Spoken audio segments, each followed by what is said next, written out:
here is something I want you to sit with for just a moment. The woman you are with, the one you care about, the one you share your life and your nights with, is carrying a quiet wish, maybe more than one, something she genuinely craves in your intimate life together that she has never said out loud. Not because she does not trust you, not because she does not love you, but because somewhere along the way, she decided it was easier to stay quiet than to risk the conversation. Easier to go without than to navigate the discomfort of asking for what she actually needs. And here's the part that should matter deeply to you. What she is staying quiet about is not small. It is shaping whether she feels genuinely connected to you or quietly, invisibly, alone. My name is Dr. Nerita, and I want to let you know this. In 12 years of working in intimacy and relationship wellness, I have sat with countless women who described variations of the same experience. A partner who is loving, well-meaning, and entirely unaware of the gap between what she is experiencing and what she is capable of experiencing with the right understanding from him. Today, I am going to close that gap for you. 4 things: specific, honest, biologically, and emotionally grounded. The 4 things women most commonly crave in intimate life and almost never say out loud. Before we get into it, please hit the like button right now, subscribe if you have not already, and drop a comment below telling me where in the world you are watching from. I genuinely love knowing who is in this community. Now, let us talk about what she is not saying. Before we get to the 4 things, let me dismantle the assumption that quietly undermines most men's understanding of what women need in intimate life. The assumption is this: what she craves physically is primarily physical. It seems logical, but it is wrong. And the gap between that assumption and reality is where most of the disconnection lives. What 12 years of clinical work has confirmed, consistently and without exception, is this: for the vast majority of women, the physical and emotional dimensions of intimacy are not 2 separate experiences. They are the same experience, accessed through different pathways. And the pathway that determines the quality of everything else, the one that governs whether she is truly present or simply going through the motions, is always emotional first. This means that what she craves most in your intimate life together is rarely a technique. It is a quality of presence, a type of attention, a specific emotional experience that her nervous system is designed to need before her body can fully open. The 4 things we are about to explore all flow from that truth. Understand them at that level, not as moves to execute, but as emotional experiences to create, and everything will change. Craving number 1: to be approached, not pursued. This distinction is subtle, but the difference it makes is enormous.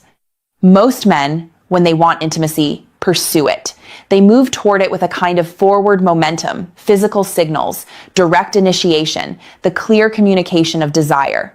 And desire itself is not the problem. She wants to feel desired. That matters deeply. But there is a significant difference between being approached and being pursued, and her nervous system knows exactly which one is happening. When a man pursues, there is an underlying pressure, however gentle, however well-intentioned, a direction he is moving in, an outcome he is oriented toward. And her nervous system, which is exquisitely sensitive to pressure, registers that orientation. It responds not with openness, but with a subtle bracing, a protective closing. When a man approaches, meaning he moves toward her with warmth and genuine attention, without the energy of a destination, he is trying to reach something entirely different happens. Her nervous system reads, there is nothing to brace against here. There is no pressure to meet, no expectation to manage, just presence. And from that place of no pressure, genuine desire can emerge in her, naturally, without effort. Biologically, this is tied to the autonomic nervous system. When a woman feels pursued, even by someone she loves, her sympathetic nervous system activates in a low-grade way. Mild vigilance, mild tension. The body is not in a state that supports genuine arousal. When she feels approached with warmth and no agenda, her parasympathetic system engages. Rest and connection, openness, receptivity. The physiological state where real intimacy becomes possible. Practically, this looks like beginning an evening with genuine attention, not touch with a destination, but touch that says, I want to be near you without asking for anything in return. A hand on her back. Sitting close without making it the beginning of something. Letting warmth exist without converting it immediately into a request. When she feels that you can be close to her without needing it to go anywhere, she will be the one to move it forward. And that shift, her choosing rather than her agreeing, changes the entire quality of what follows. Craving number 2, to be seen as she is right now. This one goes deeper than most men realize, and it is perhaps the craving that has the most direct impact on whether a woman is fully present in intimate moments or quietly holding part of herself back. Most women, by the time they reach their 50s and 60s, have absorbed decades of messaging about what a desirable body looks like. They know exactly where theirs diverges from that image. And in moments of physical vulnerability, which intimacy always is, those messages come with them into the room. She is not thinking about you when this happens. She is managing a private internal commentary about whether she is enough, whether you are noticing what she is noticing, whether what you see is acceptable to you. Psychologists call this self-surveillance, and it is one of the primary reasons women disengage from the present moment during intimacy. The body is there, the mind is somewhere else monitoring, judging, comparing. What she craves, what she rarely asks for because asking for it feels too vulnerable, is genuine reassurance that you see her, not her younger self, not an idealized version, her right now, at this moment, and that you find what you see beautiful. This does not require a speech. It does not require performance. It requires honesty delivered with warmth and specificity. Not "you are beautiful," which, while kind, can feel like a reassurance she has heard before, but something specific, something that could only be said about her by you tonight. Something that tells her you were paying attention and what you found when you paid attention was worth celebrating. When she receives that sincerely, without it feeling rehearsed, her nervous system releases. The monitoring stops, the self-consciousness quiets. And she arrives fully into the moment she has been hovering outside of.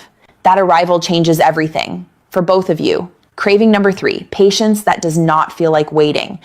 Let me explain something that I wish every man understood about the female arousal timeline, because misunderstanding it is responsible for more unspoken frustration in long-term relationships than almost anything else.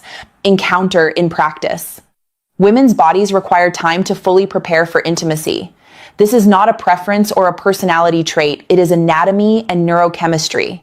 The process of genuine physical readiness involves sustained blood flow to specific tissues, natural lubrication, and the gradual release of neurotransmitters that support both sensation and emotional openness. This process cannot be rushed.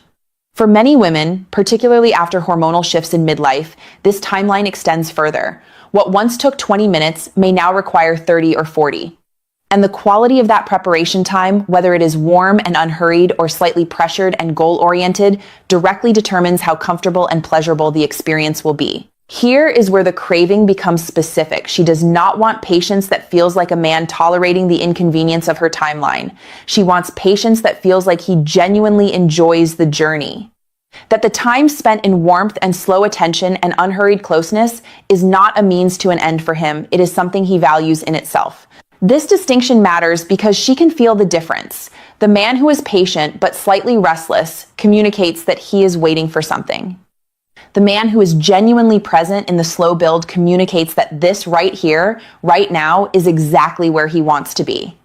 Biologically, when she feels that her timeline is welcomed rather than endured, her cortisol drops significantly, oxytocin rises, physical tension releases, and the body's natural readiness, which stress and pressure had been delaying, arrives.